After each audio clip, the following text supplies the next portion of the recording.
Bismillahirrahmanirrahim. Assalamualaikum warahmatullahi wabarakatuh.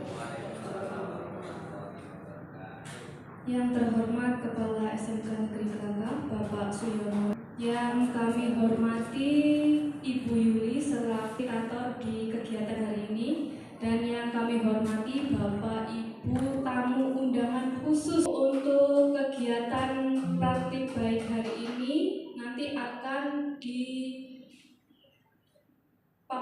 oleh Ibu Yuli. Tapi sebelumnya kita simak dulu sambutan dari Kepala Sekolah kepada Bapak Suyono di sini. Alhamdulillah, terima kasih.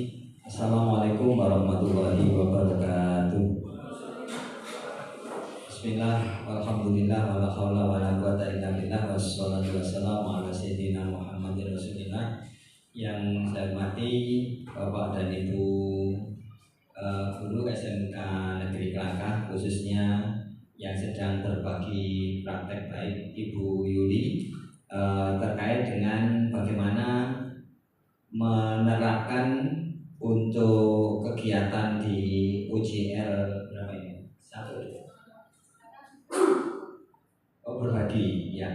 Jadi bagaimana yang di UJL 1 itu tentang kenali potensi diri, yang kemudian dilanjutkan bagaimana menjalin koneksi yang terbukti efektif untuk memfasilitasi khususnya di dalam membantu murid-murid kita di bidang bimbingan konseling ya.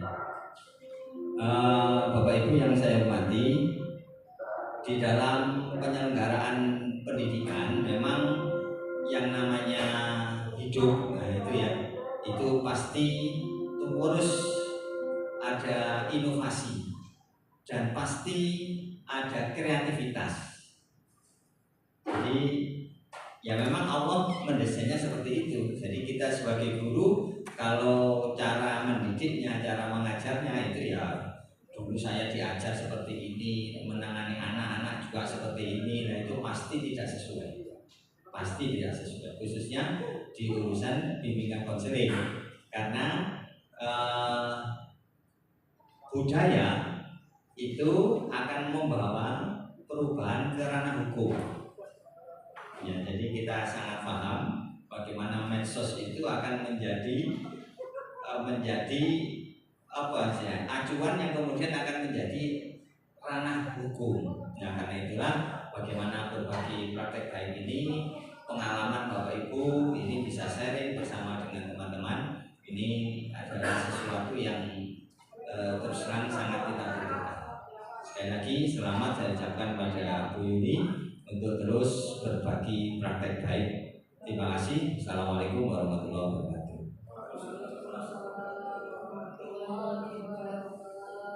Baik, terima kasih Bapak atas sambutannya. Selanjutnya saya serahkan ke moderator, Pak Sutrani.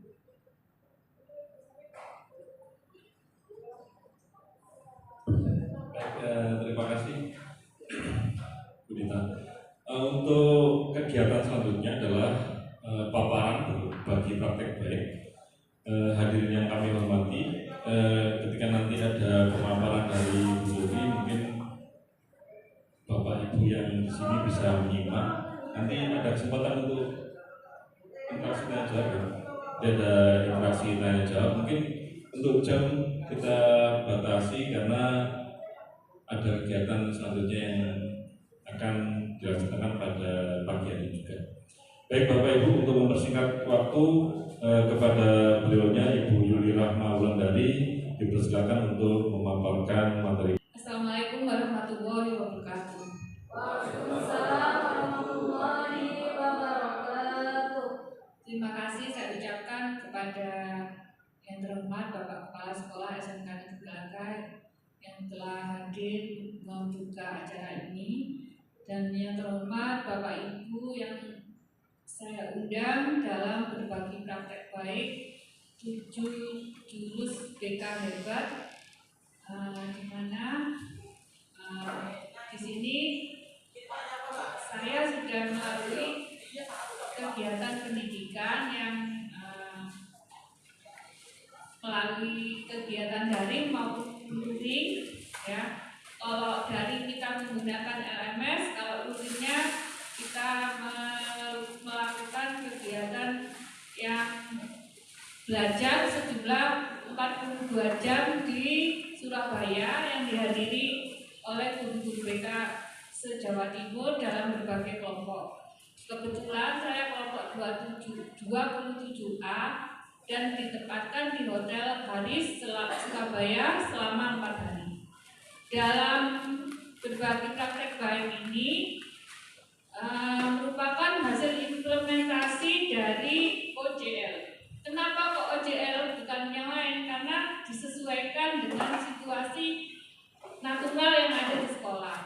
Karena mintanya natural, jadi yang saya hadapi itu setiap hari kan anak TKR. Jadi saya menggunakan anak TKR sebagai target dari OJL yang kemarin, OJL 1. Dan OJL 1 itu terdiri dari jurus 1, kenali potensi, yaitu menggali bagaimana potensi anak-anak di sekolah. Jadi kita harus tahu bagaimana gaya belajarnya, kepribadiannya, dan juga karakteristiknya anak-anak sebagai pelajar yang membutuhkan pendampingan. Dan juga saya dalam OJL kedua menggunakan jurus kelima, yaitu jalin koneksi. Jadi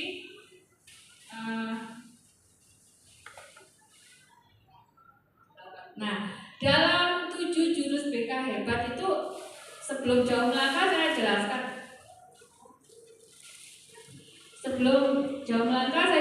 Yang pertama, kenali potensi, yaitu kalau dalam bahasa Bapak Ibu pelajaran adaptif normatif itu asesmen diagnostik, ya itu biasanya menggunakan kenali potensi. Yang kedua, kelola emosi. Nah, ini cukup bagus kalau di sini diterapkan, cuma waktunya tidak cukup, jadi saya pilih yang pertama. Jadi kelola emosi itu macam-macam. Kalau anak-anak bisa marah, sedih dan lain sebagainya, bisa digunakan dalam peta emosi. Nah, tapi kalau di SMA menggunakan peta emosi itu ya realistis lah, ya. Cuma modelnya tidak seperti anak-anak, ya. Harus lebih konkret, lebih lengkap. Yang selanjutnya, tumbuhkan resiliensi. Nah, di sini juga banyak yang bisa ditargetkan untuk jurus ini, dan ternyata saya juga menemukan banyak hal di jurus ini yang bisa diterapkan di sekolah. Yang keempat, jaga konsistensi. Nah, apakah anak-anak konsisten dalam melaksanakan pembelajaran atau jurusnya?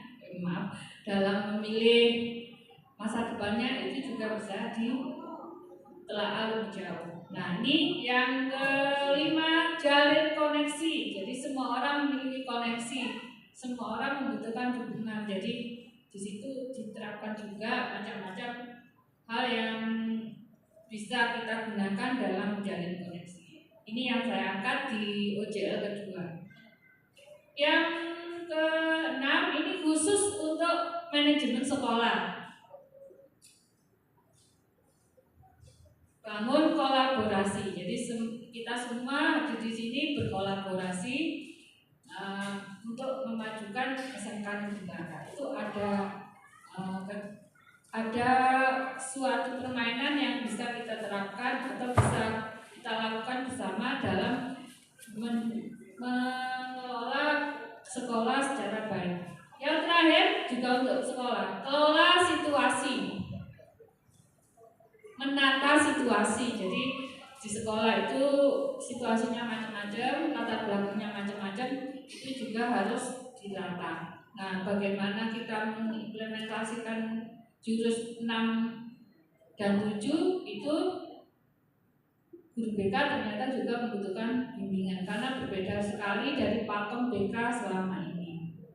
Nah, Bapak Ibu yang terhormat, kenapa kok berbagi praktek baiknya ini melibatkan Bapak Ibu guru non BK, karena ini sarana sebagai bentuk pertanggungjawaban bahwa kegiatan BK itu sepenuhnya didukung oleh warga sekolah, dan juga tanggung jawab kami sebagai calon FASDA ya,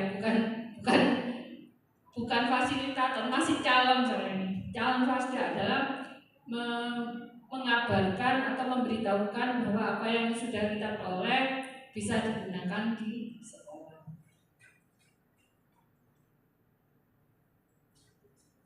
Nah, ini kegiatan yang dilakukan di kelas. Kegiatan apa?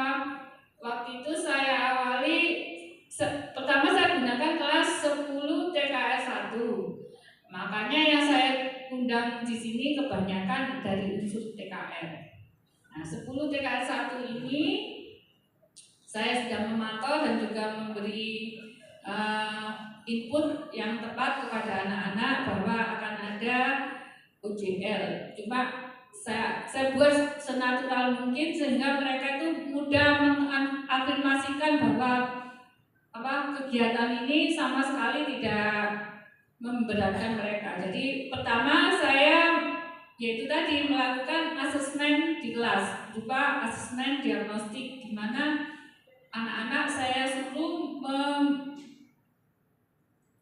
melakukan tes. Nah, yang menggunakan satu tes bakat minat, kedua tes karakteristik, yang tiga gaya belajar. Tes-tes ini digunakan diaplikasikan pada anak-anak menggunakan tautan sehingga saya dapat menarik data dari mereka.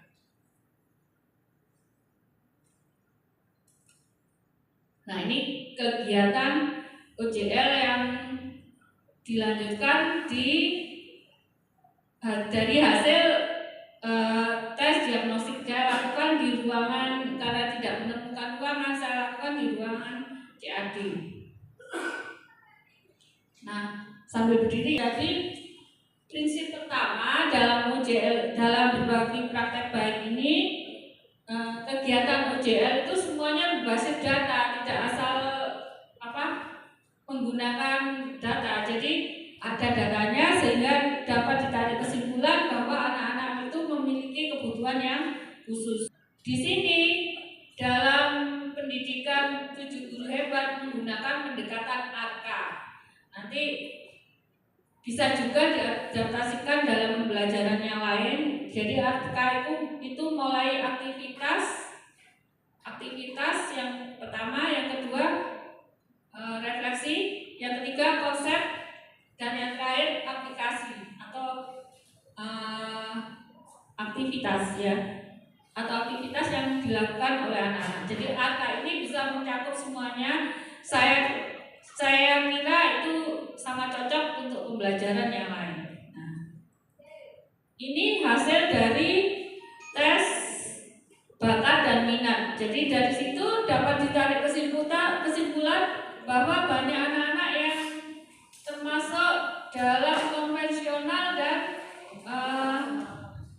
enterprising. Jadi tidak semua anak-anak TKR itu ahli mekanik, ternyata banyak juga yang konvensional. Nanti bisa diartikan konvensional itu seperti apa? Sisanya artistik, realistik, dan sosial. Dan di sini jiwa sosialnya ternyata sedikit, 1 orang ya, dari 24 orang. Yang selanjutnya hasil tes kepribadian. Anak-anak memiliki gaya kepribadian yang dominan dan influence, mampu mempengaruhi orang lain. Jadi bisa jadi selebgram, bisa jadi telat, dan lain sebagainya. Untuk gaya belajar, nah yang tertinggi ini auditory atau audiovisual ya, auditory ya. Yang kedua visual, yang ketiga kinestetik. Jadi PR-nya, jadi anak TKR 10 TKR 1 ini sangat membutuhkan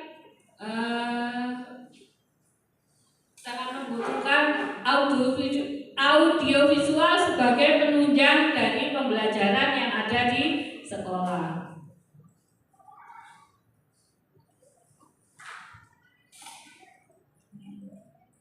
Nah, dalam materi kenali potensi itu sudah saya jelaskan kalau di persentase itu paling tinggi enterprise sejumlah 33%, yang selanjutnya memiliki kaitan ini potensi menjadi pengelola bengkel, menjadi usahawan yang matang di bidangnya, dan termasuk membuat suatu bentuk usaha yang menimbulkan kerjasama. Dan untuk konvensional itu juga sama nilainya 3,33%. Kaitannya potensi menjadi administrator, ya kan bengkel juga membutuhkan administrator. Menjadi manajer itu juga termasuk konvensional. Untuk tes kepribadian menggunakan di dominan kelas, ya, itu dominan 33,3%. Itu untuk TKR potensi menjadi pemimpin sangat besar.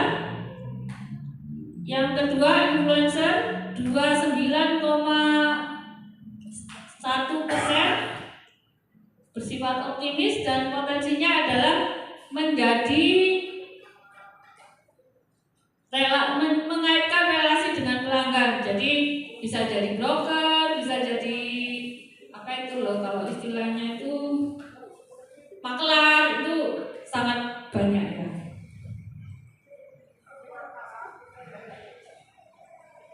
Nah, kenali potensi di kelas 10-1 dalam gaya belajar dominan auditori. Nah, ini ternyata mereka suka mendengarkan, berarti suka penjelasan, suka storytelling, ya. Nah, strategi yang belajar efektif di kelas itu banyak, ya.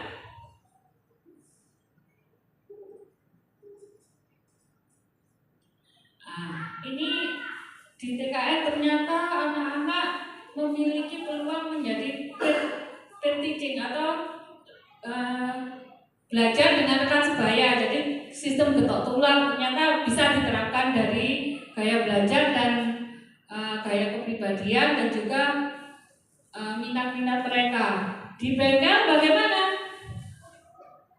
Nah, di bengkel ini lebih aktif dengan cara apa? Minta penjelasan lisan dari instruktur atau guru yang ada di bengkel. Nah, ini bisa dibuktikan di kegiatan sehari-hari bahwa banyak anak yang selalu bertanya dan selalu membutuhkan jawaban yang sangat kompleks dari guru-guru atau instrukturnya.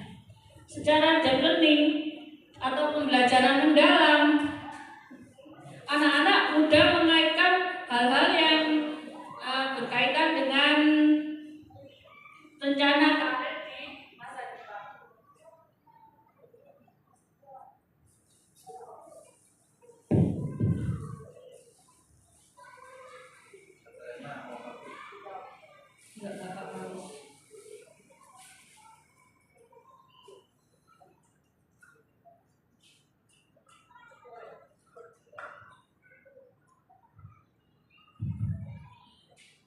Nah, dua pilar dari penyesuaian yang ada di TKR, ya. Di TKR itu ternyata dari hasil asesmen itu adanya kecemasan transisi. Kan ini kelas 10, ya, perpindahan dari SMP ke SMK itu ada kecemasan, dan ini dapat diterapkan dalam RPL, yaitu atau rencana pelayanan BK, dapat menggunakan landasan perilaku etis di mana anak-anak menghubungkan etika dengan perilaku normatif yang ada di sekolah, ya. secara data yang kedua menunjukkan mayoritas anak TKR memiliki gaya belajar auditori, harus mengimplementasikan pembelajaran yang berdiferensiasi ya. Jadi anak-anak ternyata juga suka diskusi dan juga suka explore hal-hal yang lainnya.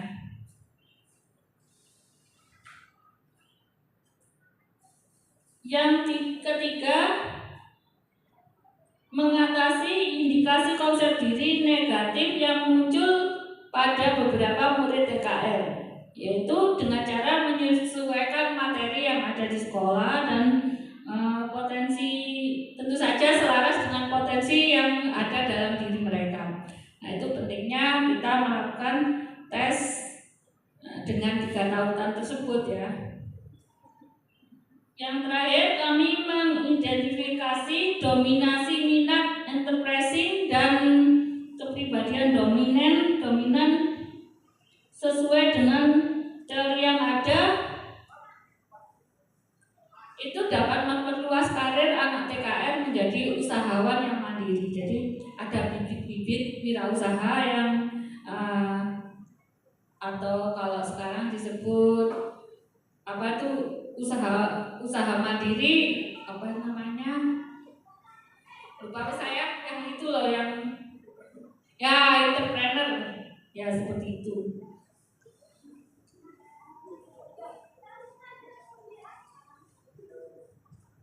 Nah, ini sesuai dari data-data yang saya peroleh, jadi anak-anak dapat memiliki bayangan cita-cita menjadi usahawan otomotif yang cerdas. Jadi dari situ saya menyampaikan bahwa anak-anak kalau cita-cita itu bisa dirangkai, bisa membuat suatu usaha dengan gaya yang baru dan smart. Jadi anak-anak tidak akan ketinggalan zaman. Saya besarkan seperti itu, dan itu sudah saya terapkan di kelas. Nah, dari rangkaian asesmen sampai membuat OJL itu dapat ditarik kesimpulan bahwa anak-anak juga dapat mengintegrasikan potensi diri melalui peta karir untuk anak TKR. Tapi ini khusus masih kelas 10 ya. Nanti kelas 11 dan kelas 12 itu pasti akan berubah. Cuma setidaknya anak-anak memahami peta karir sebagai landasan masa depan yang mereka inginkan. Jadi anak-anak tidak gambiar atau berandai-andai saja. Jadi waktu OJL itu anak-anak sudah bisa memahami ini dan membuat ini sebagai cita-cita yang mereka inginkan. Nah, praktek baik ini tidak berhenti pada layanan pengembangan. Kami juga mengharapkan layanan responsif yang ditunjukkan pada konsep konseling individual di OJL 2. Jadi, namun pada OJL 2 saya tidak menggunakan anak TKR lagi karena ternyata temanya berbeda ya. Nah, ini untuk OJL kedua saya menggunakan konsep konseling. Saya menggunakan konsep konseling realitas yang di sini menggunakan model WD, yaitu W, D, E, dan P memiliki makna masing-masing yang dapat memecah bahwa anak-anak memiliki hal-hal yang perlu disampaikan untuk mencari penyelesaian atau solusi dalam masalahnya ya. Nah, ini dalam konseling individual ini saya menggunakan klien bernama HN. Dia itu ingin menjadi afiliator, namun sekarang banyak ya afiliator Shopee, TikTok, tapi akhirnya dia kecanduan bermedsos dan melakukan hal yang tidak penting yang tidak ada hubungannya dengan unsur menjadi afiliator.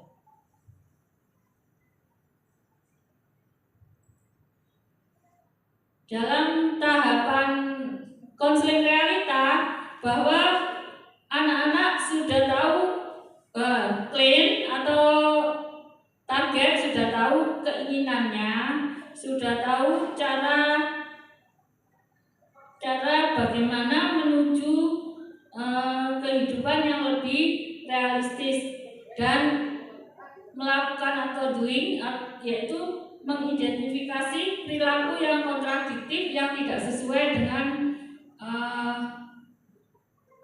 norma yang ada di lingkungannya.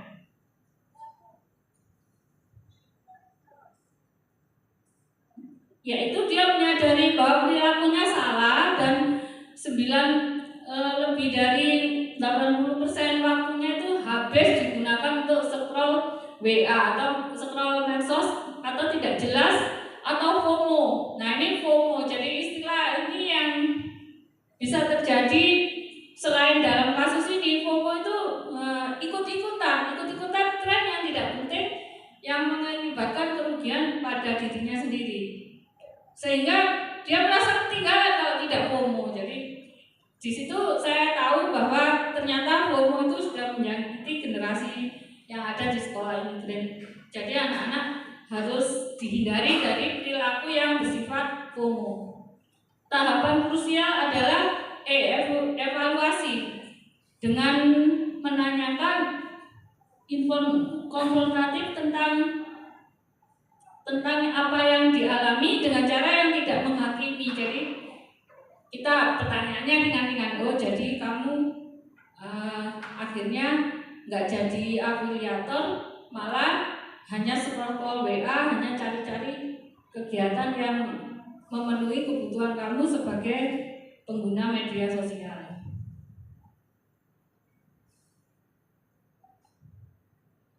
Nah, ini di sini ada intervensi saya yang saya lakukan. Jadi saya menyadarkan bahwa perilaku kecanduan medsos ternyata tidak efektif dan tidak sesuai dengan cita-cita yang diinginkan.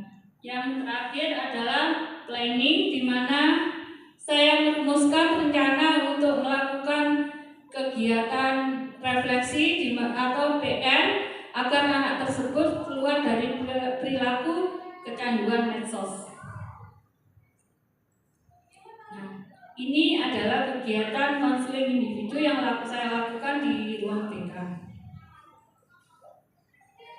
Nah, kesimpulannya, Bapak Ibu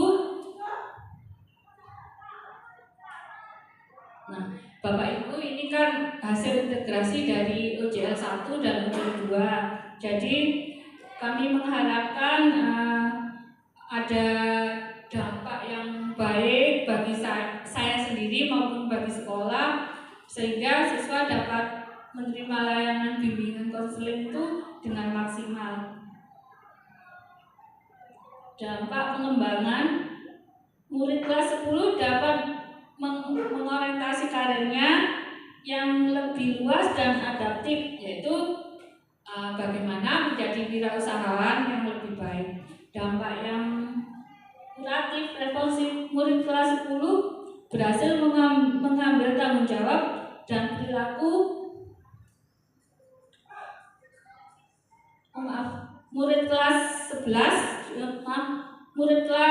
12 dapat berhasil mengambil tanggung jawab atas perilaku maladaptif kecanduan medsos. Jadi di sini target nomor 2 dapat menyadari bahwa kecanduan medsos itu tidak baik.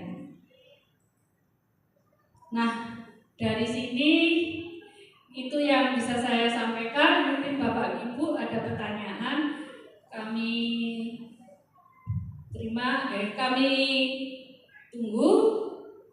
Selanjutnya saya serahkan kepada Bapak Moderator. Baik, terima kasih Bu Yuli. Sebelumnya Bapak Ibu mohon kasih aplaus dulu untuk Bu Yuli.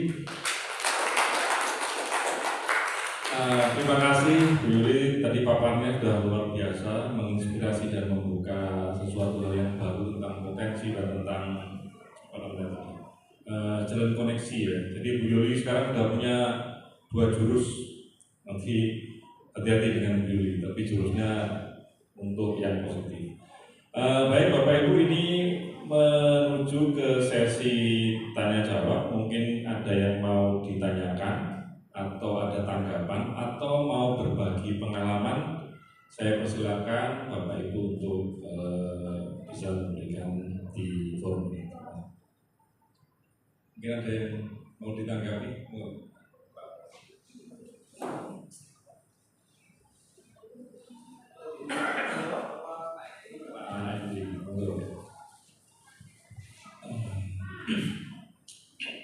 Terima kasih. Ini saya mau bertanya dulu ya. Ini kok ada jurus gitu ya, ada 7. Terus yang dibahas 2. Itu pun nomor 1 dengan nomor 5. Kenapa enggak nomor 2, nomor 3, terus soalnya ini kalau jurus saya takutnya ini beruntun atau berantem. Jadi kalau langsung loncat itu apakah tidak menjadi masalah gitu loh. Jadi mohon penjelasannya yang 7 jurus. Terima kasih. Baik, terima kasih. Jadi pertanyaannya saya perjelas lagi, kenapa Bu Yuli kok cuma 2 jurus yang dijelaskan pada pertemuan kali ini, padahal ada 7 jurus? Mohon dijelaskan.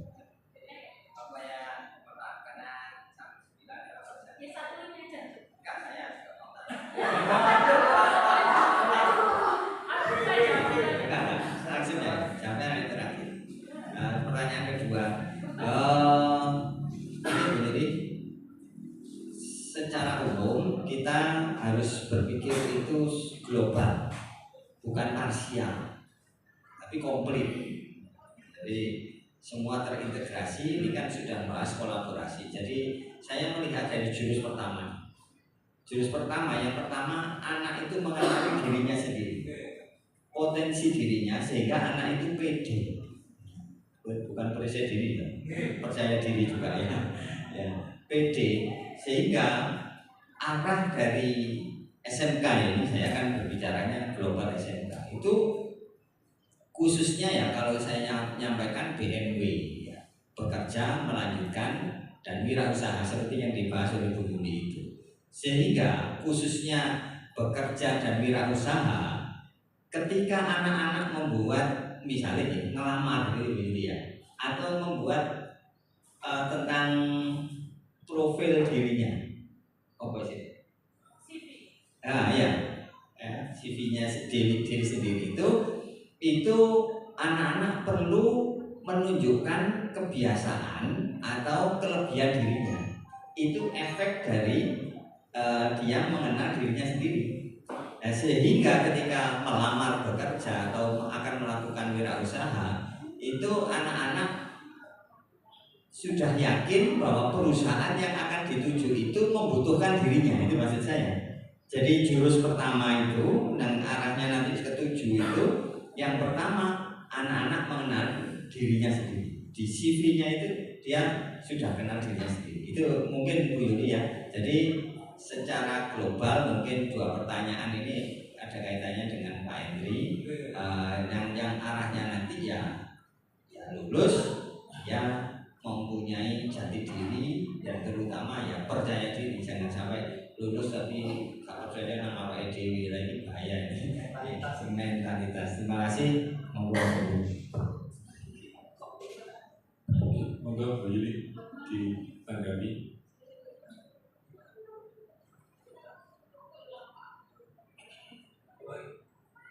Yang jelas ini jurus pertama nih yang penting ya, potensi diri. Yang ujung-ujungnya sebenarnya adalah membranding ya, untuk dijual ke sama user. Jadi usernya itu perusahaan, bisa wirausaha, UMKM, atau jadi manajer sendiri. Kalau sudah tahu potensi dirinya sendiri, berarti dia sudah percaya diri mau masuk ke dunia industri. Monggo ini. Oke, saya jawab dari pertanyaan Pak Hendri. Kenapa kok lompat-lompat, kok nggak runtut semua? Nah, inginnya seperti itu. Jadi kalau semua berarti OJL-nya itu nanti ada 7. Jadi OJL ini yang pertama ya. Yang pertama itu kan tadi kenali potensi diri. Saya sebenarnya boleh langsung kelola emosi, cuma kalau langsung kelola emosi nanti Bapak Ibu bingung karena isinya kok seperti itu ya. Jadi kalau potensi diri di mana-mana, potensi diri itu adalah landasan yang paling kokoh, yaitu dari mana? Dari asesmen yang kita lakukan sehari-hari. Nah, kalau langsung kelola emosi, nanti kan identifikasi BK dengan identifikasi Bapak Ibu adaptif normatif kan berbeda. Tapi mungkin saya usahakan bisa dikemas dan bisa diadaptasikan oleh Bapak Ibu. Saya akan coba mengemas jurus kedua itu menjadi nyata sehingga anak-anak dapat merasakan manfaatnya. Dengan kata lain, nanti pelakunya atau instrukturnya itu maksud saya yang menyebarkan ini Bapak, yang menggunakan usernya ini Bapak Ibu untuk dipakai mencari emosi, mengenali emosi yang ada di dalam diri anak-anak. Jadi tidak seperti di sekolah SD, jadi kita ada yang lebih canggih ternyata ya. Jadi seperti halnya yang tadi saya sampaikan bahwa kelola potensi itu saya awali dari keresahan anak-anak yang suka berantem. Jadi dari situ saya melakukan kegiatan atraktif di kelas ya. Kebetulan ada di kelas 10 TKS 1 itu ada jawaranya. 2 jawara itu saya suruh praktek. Pertama itu saya suruh praktek silat, tapi silat dummy ya, bukan silat betulan, silat di kelas. Jadi di situ anak-anak memahami, oh ternyata teman saya, dibalik teman saya yang diam, ternyata dia adalah seorang jawara. Nah dari situ saya tahu ternyata anak-anak potensinya selain berantem bisa dialihkan menjadi juara silat. Yang ketiga tumbuhkan resiliensi. Itu kalau di dalam bahasa Indonesia, saya juga protes kenapa kok bahasanya seperti itu. Itu ternyata sangat sedih sekali. Bangkit dari keterpurukan. Ya. Kalau kita bilang ini jurus 3 bangkit dari keterpurukan. Ternyata ada yang lebih keren. Tumbuhkan daya resiliensi, yaitu bagaimana kita mengelola kegagalan menjadi potensi yang lebih baik. Yang keempat, maaf saya lupa.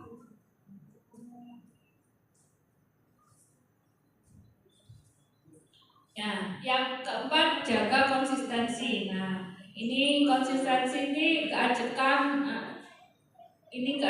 juga penting sebenarnya, tetapi ini juga butuh waktu yang lama untuk di-OJL-kan. Yang kelima jalin koneksi, itu tadi jalin koneksi, ternyata kita juga membutuhkan orang lain untuk berbicara. Ini jadi penting. Yang jadi jurus 1 sampai 5 ini ranahnya untuk kita persembahkan kepada murid-murid. Jurus 6 dan 7 ini ranahnya ke satuan pendidikan atau manajemen sekolah.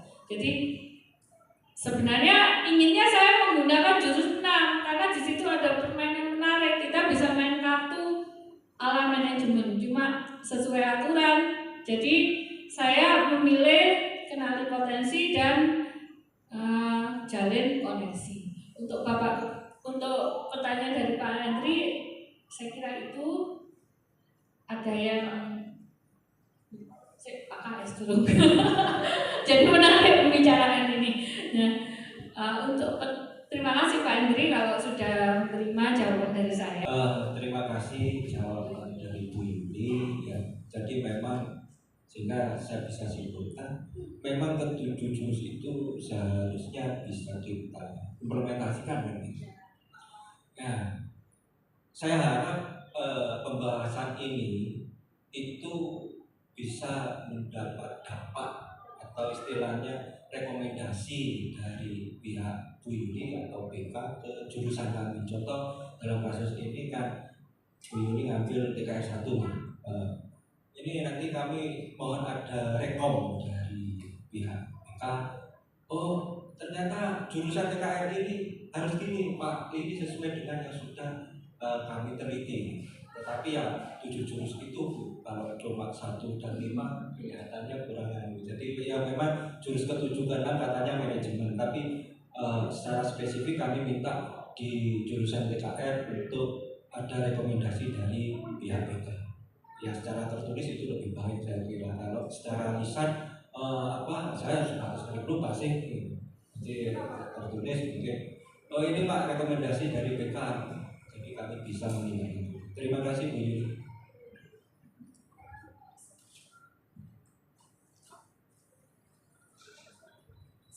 Pak Sekolah sudah Pak Aris ya Pak Aris waktu untuk kasih waktu ya. Ya, saya menanggapi pertanyaan dan apa ya dari Pak Kepala Sekolah tadi. Jadi di sini memang masih awal, jadi memang benar kita menomorsatukan BMW dan juga konsolidasi dari masalah-masalah yang tumbuh di lingkungan sekolah yang berasal dari rumah. Jadi itu intinya. Jadi di sini juga masih belajar. Jadi saya juga berkewajiban menjelaskan ini kepada guru BK yang lain bersama tim kami yang kebetulan dari Lumajang itu untuk SMK jumlahnya 7, 1 laki-laki, 1 laki-laki, 6 perempuan dan 1 fasilitator dari SMK berarti jumlahnya 8. Untuk SMA itu dapatnya 8 perempuan semua dengan 2 fasilitator. Jadi alhamdulillah lumayan banyak untuk skala kota kecil Kabupaten Lumajang itu dapat banyak jalannya. Cuma di sini juga memang saya harus belajar banget karena juga membutuhkan IT dan juga membutuhkan koneksi internet yang bagus, sehingga juga perlu dukungan yang baik dari sekolah. Kalau yang lain-lain, kalau LMS dan lain sebagainya bisa saya kerjakan di rumah atau bisa saya kerjakan di sela-sela BK. Jadi ini masih perlu, sekali lagi perlu implementasi. Jadi kalau tadi saya sudah memahami implementasi dan berbagi praktek baik itu ternyata beda. Jadi yang berat itu di mana? Ternyata yang berat itu di implementasinya ya. Jadi ke-7 jurus itu butuh implementasi dan berbagi praktek baik yang lebih lanjut ya. Demikian Bapak Ibu yang bisa saya sampaikan. Saya ucapkan terima kasih atas pertanyaannya. Saya kembalikan kepada moderator. Ya, yang terakhir Bapak Ibu kasih applause dulu untuk Bu Yuli. Terima kasih Bu Yuli atas pemaparannya, kemudian partisipasi dan antusias Bapak Ibu dalam menanggapi forum kali ini. Untuk acara selanjutnya saya kira kita akhiri sampai di sini. Diskusi yang penuh makna ini menunjukkan bahwa semangat kita untuk terus belajar, berkolaborasi, dan saling menginspirasi dalam meningkatkan kualitas layanan BK masih sangat-sangat semangat di sekolah ini. Saya kira itu dari moderator, saya kembalikan ke MC. Terima kasih. Untuk selanjutnya doa yang akan dipimpin oleh Bapak Salikin. Monggo.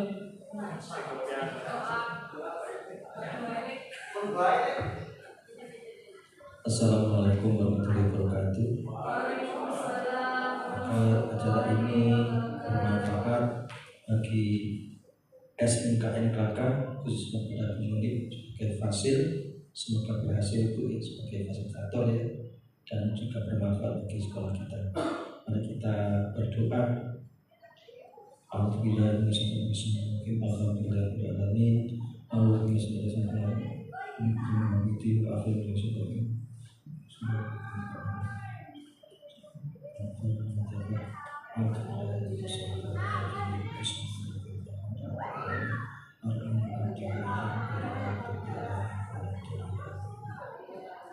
Assalamualaikum warahmatullahi wabarakatuh.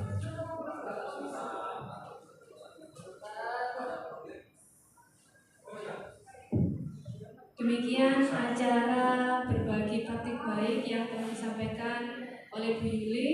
Terima kasih kepada Bapak Ibu yang sudah memenuhi undangan dan menyempatkan waktunya untuk hadir di acara ini. Saya akhiri, terima kasih. Wassalamualaikum warahmatullahi wabarakatuh. Waalaikumsalam.